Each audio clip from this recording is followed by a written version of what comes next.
Chapter 5. The blaring of an ambulance siren jolts me out of a dead sleep. My hand shoots out from beneath the covers and slaps around on my nightstand before finding the right bit of phone screen to make it stop. That obnoxious sound is literally the only thing that will get me up and out of bed before the sun comes up every morning. I'm not a morning person. At all. Figure skating is a morning sport, though. There's only one rink at Kellynch, and even though it's only the junior world's team using it, ice time is still limited. As I slide out from underneath the covers, the textbook I fell asleep reading falls to the carpeted floor, the thick hardcover barely missing my toes. With the amount of training we do, regular school isn't really an option. I've been homeschooled since the 8th grade, and it's one of the only things that sucks about having an Olympic dream.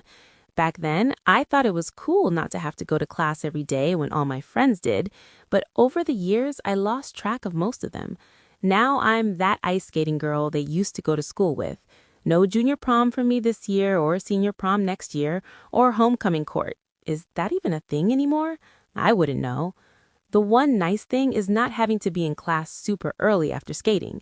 Now it's just skating and then falling asleep in the middle of reading a chapter on the rise of industrial capitalism after the Civil War. It's worth it though, completely and totally. There are some days I question that I'm even a Russo, and I barely recognize anything of myself in my dad or sisters. But when it comes to skating, I'm a Russo through and through. I can't imagine my life without it, and I don't even want to try. That being said, I'm barely human at this hour. I need coffee and to forget about how much of an idiot I made of myself yesterday and focus on the mission for today, perfecting the programs for Worlds. Trudging down the stairs, I can already smell a pot brewing, which means Camille is here, which means I don't have to cook breakfast today. Part of me is thrilled to not have to do it, but most of me is terrified of what my kitchen is going to look like afterwards, since she's not exactly a master chef. Cooking was my mom's thing, and we used to do it together before she died. I love it almost as much as skating. There's something so satisfying about putting a bunch of random ingredients together to make the perfect dish. And sometimes when I'm really into a recipe and the time crunch of getting everything just right, I can hear her in my head talking me through the steps while we made her sauce, or giambotta, or pasticcio. When she got sick, I used to sneak food to her so she could avoid hospital food as much as possible. A couple of years ago, that memory would have hurt, but now it's warm and almost comfortable, knowing we still have this connection all these years later. Caffeine now, please, I say, going straight for the mug cabinet and then the coffee maker on the big island at the center of kitchen. I've been running on caffeine and a prayer for days. Caffeine now, please, I say, going straight for the mug cabinet and then the coffee maker on the big island at the center of kitchen. I've been running on caffeine and a prayer for days. Made a fresh pot, Camille says from her spot at the stove. Scrambled egg whites or, she glances down at the pan, scrambled egg whites. Can you even make egg whites not scrambled? Like, all the ways you make eggs are about the way the yolk is, right? You are so weird, Maria mutters as she takes a seat at the island, then folds her arms on it and rests her head against them. The coffee pot is finally full and I pour myself a cup, black. It's the closest I can get to injecting it right into my body. The second it passes my lips, my brain responds. I mean, it's impossible that the caffeine is already working, but my body knows it's coming. Where did you go after the lesson yesterday? Maria managed to say through her arms. Everyone was asking about you. Everyone? I ask, taking a seat and smiling at Camille when she shoves a plate of egg whites and toast at me. When Freddie and Ben came back from the rink, they said you finished your lesson, but then you never showed up after. I was going to come and find you, but I didn't want to miss anything. Also, I didn't remember Freddie being that hot. You were like 12 when Freddie left, Maria. Hot wasn't in your vocabulary yet. Yes, it was, but he definitely was not this hot. She's right. He wasn't. The last 2 years had been very, very good to Freddie O'Connell. He's grown, sure, but it's not just that he's broader at the shoulders and narrower at the hips. It's that his forearms are muscular and defined, strong enough to lift my 5 feet 8 inches on the ice if he had to. His skin is clear of the spots we'd both had a couple of years ago, and his jawline carved sharp instead of a soft baby face. Maria's right. He got hot. It's not that I haven't seen him in the last 2 years. Of course I have. I just haven't really let myself look. It hurt too much, and it was too damn awkward. The last time I really looked at him and he looked at me was the day he left. The day I told him to leave. He showed up for practice like normal, ready to run through our routine, a routine without any lifts that would make us competitive at nationals the next year. The night before, I'd cried myself to sleep. My eyes were still red and raw when I found him lacing up his skates on the bleachers just outside the rink, the same spot he found me there yesterday. And the memory comes back full force. And this time, there's nothing to distract me from remembering every little detail. He'd stood, only one skate on, hands reaching for mine. He'd asked if I was okay, squeezing my hands gently and listening while I stumbled and stuttered through the speech I'd rehearsed over and over the night before. We had to call it. I was too tall, he was too short. We couldn't skate together anymore. We couldn't be partners anymore. It was the only way. He had to find another partner. I did too. He dropped my hands and without another word, still only one skate on, he walked away, taking years of friendship and, well, the dream of anything more than that with him, on the ice or off it. There's a lot of that boy still left in him now. He's just more, and he became more without me. And it still hurts.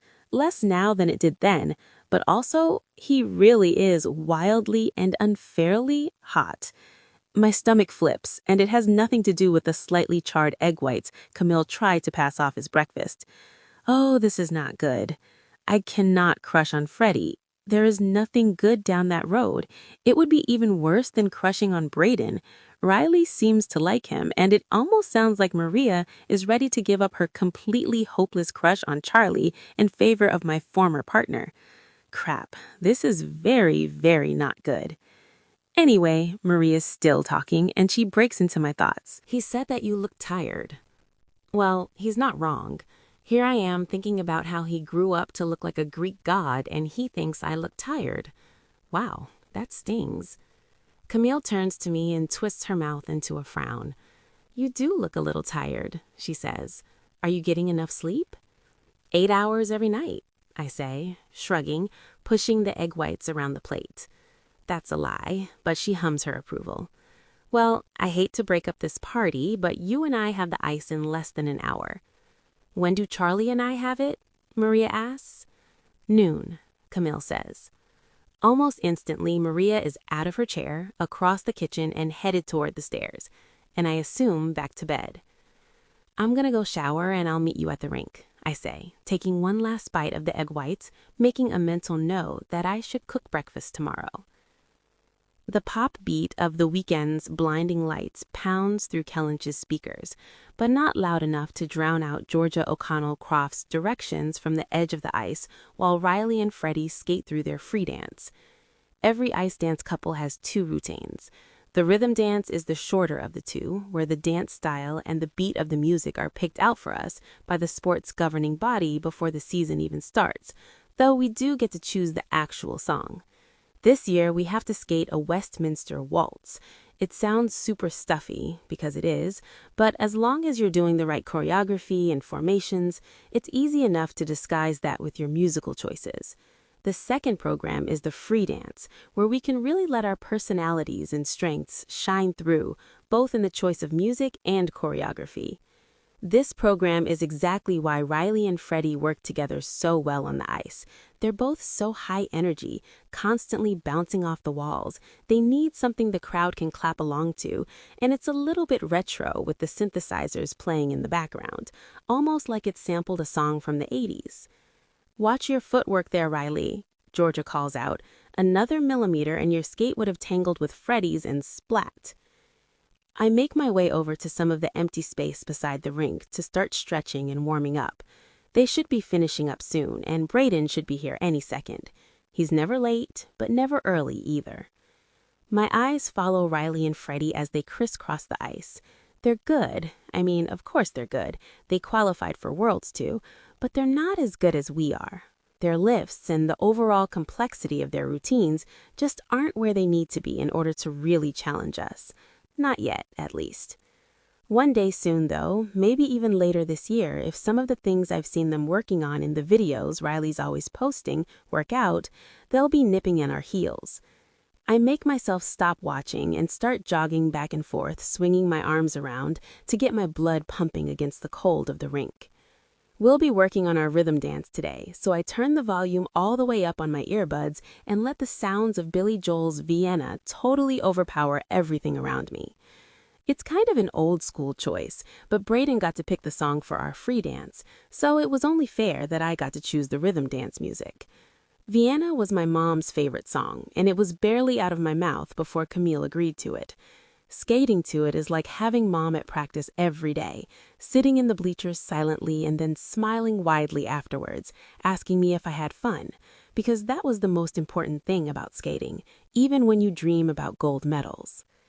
As my muscles loosen and my body feels ready to put in a full workout, I start running through some of our choreography, arms held out as if Brayden is standing opposite me, one hand across the middle of my back, the other holding mine in his firm grasp as we waltz together over our frozen stage. I'm halfway through the section when my imaginary partner becomes flesh and bone, and I don't even open my eyes when he falls into step with me, and I let him lead me through the last bit of the choreography. Dancing with Brayden, on the ice or the solid ground, is as natural as breathing.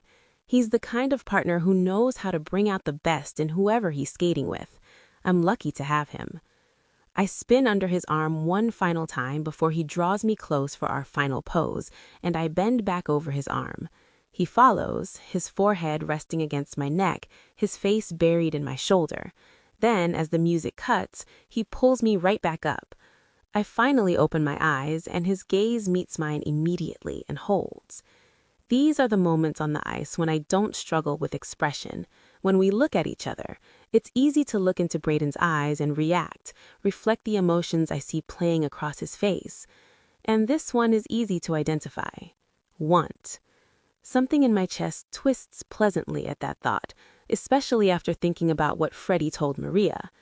Even if he's playing it up for the performance, it's nice to be looked at like this, like someone wants me.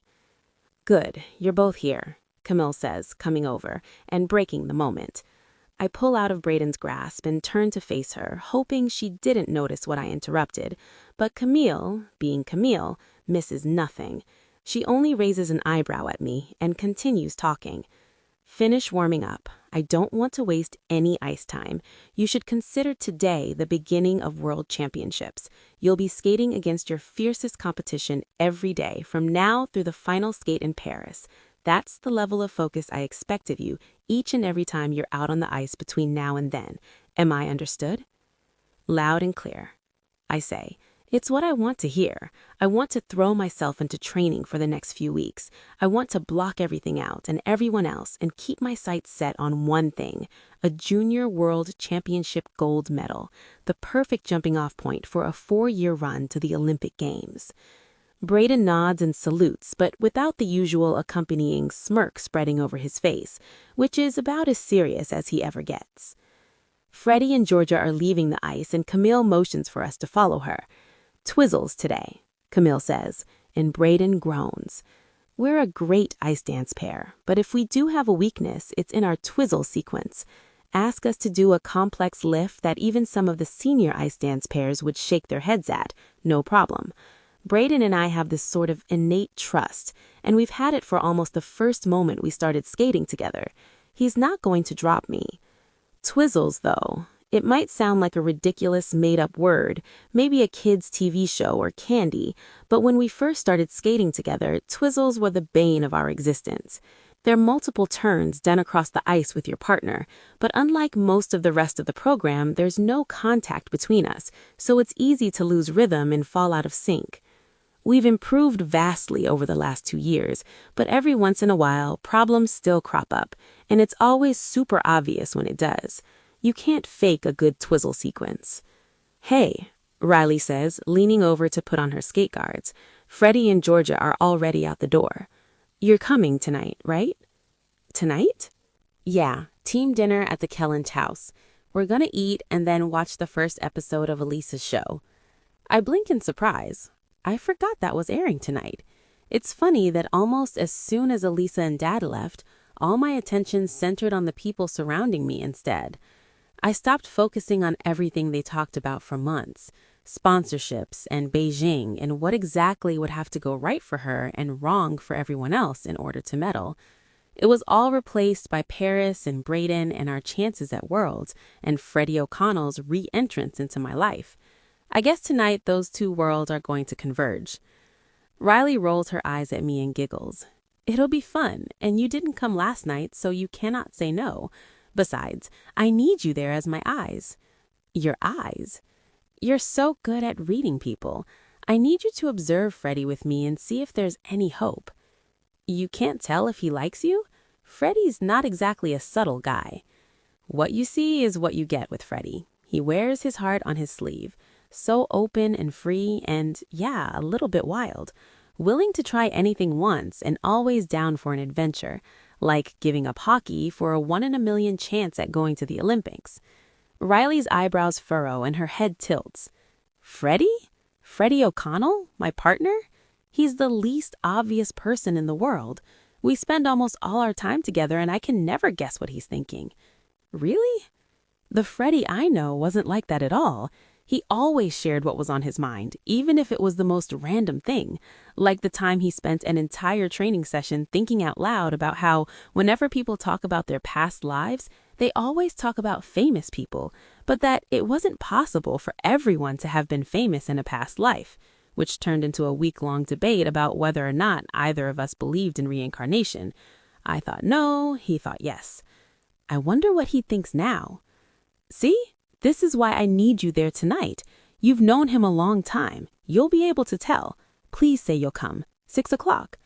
"Adriana," Camille called out. "No excuses," Riley says.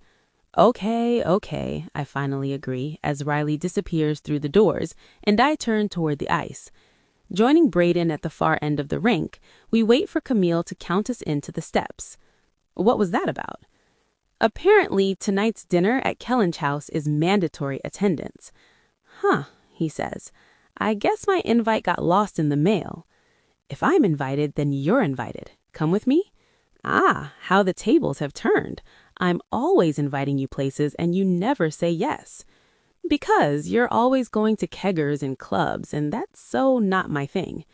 "And team bonding night seems like something that's my kind of thing?" "Please, I don't want to go to this thing alone," and then press my lips together, widening my eyes at him in a silent plea, sticking out my bottom lip just for effect. "How can I say no to that?" he asks with a laugh as Camille's voice echoes out to us. Pushing off together, we spin over the ice, keeping no more than arm's length apart the entire time, less if we can manage it. We rotate one way and then the other, arm positions firm and sharp, our footwork matching exactly for a dozen rotations across the rink. "Excellent!" Camille skates over and applauds. "That was the best I've ever seen you two do the first time out. You feel good about it?" I nod, hands falling to my hips as Braden and I circle her, waiting for our next instructions. "You know what? If you're both feeling it like this today, let's start with a run-through of Vienna. Don't want to waste the good vibes." She skates to the gate and we head for the center of the ice while she cues up the music. Braden holds out his hand to me and I stand a few feet away with my back to him. Then, as the tinkling of the piano signals the start of the song, I drift farther away while he follows, easily catching up, grabbing my hand and leading me into the first steps of our program as Billy Joel's voice implores us to slow down and calls us crazy, ambitious children. He's not wrong, but we're definitely not going to slow down. Not now, not ever. The shower after a great practice is always the most rewarding, and I'll usually let myself linger there for a while, but I don't have time. A full day of training, even one as good as today's, is exhausting, and I'd like to fit in a quick nap. But I got a text from Riley a few hours ago that she wants to bake a cake for tonight before we get started on dinner, and I'm definitely not letting her loose in my kitchen without supervision. With my makeup already done and my damp hair wrapped in an old t-shirt, no terry cloth towels on the curls, I stare into my closet, wondering what the hell to wear. This isn't fancy, there are a lot of us, but it's only a team dinner in the huge Kellen's house kitchen. It's not a sweet 16 or a party or whatever. It's dinner next door. Still, I want to look nice. I want to make a good impression on my teammates. And yeah, I might as well admit it to myself. I want to replace that last image Freddie has in my head. I push hanger after hanger of workout clothes out of view, and finally reach the portion of my closet usually reserved for skating events, beyond the actual skating, like the ceremonies and parties, like the other night when we sent off my dad and Elisa. My eyes catch on an oversized cropped sweater, which I totally made fun of when I saw it at the store, because what exactly is the point of cropping a sweater? But when Elisa made me try it on and I saw myself in the mirror, I loved how it looked. It shows a sliver of skin when I pair it with high-rise jeans, which make my legs look somehow even longer than they actually are. A disadvantage on the ice, for sure. Longer limbs make it harder to spin and twirl and be lifted into the air. But off the ice, that's a different story. Outfit in place, I turn toward the mirror in the corner of my room. The t-shirt hair wrap looks ridiculous, obviously. But the rest of me? The rest looks pretty good. I pull the cotton fabric out of my hair and let the curls shake free. Okay, that's even better. They're wild and shiny mess. Perfect. Adriana, are you ready? Maria asks, not even bothering to knock as she comes into the room. Whoa. What? I whirl around, panicked. She shakes her head. Not a bad whoa, a good whoa. Yeah? Nodding, she reaches out for my hand. Come on, Charlie is already downstairs. You're going early too?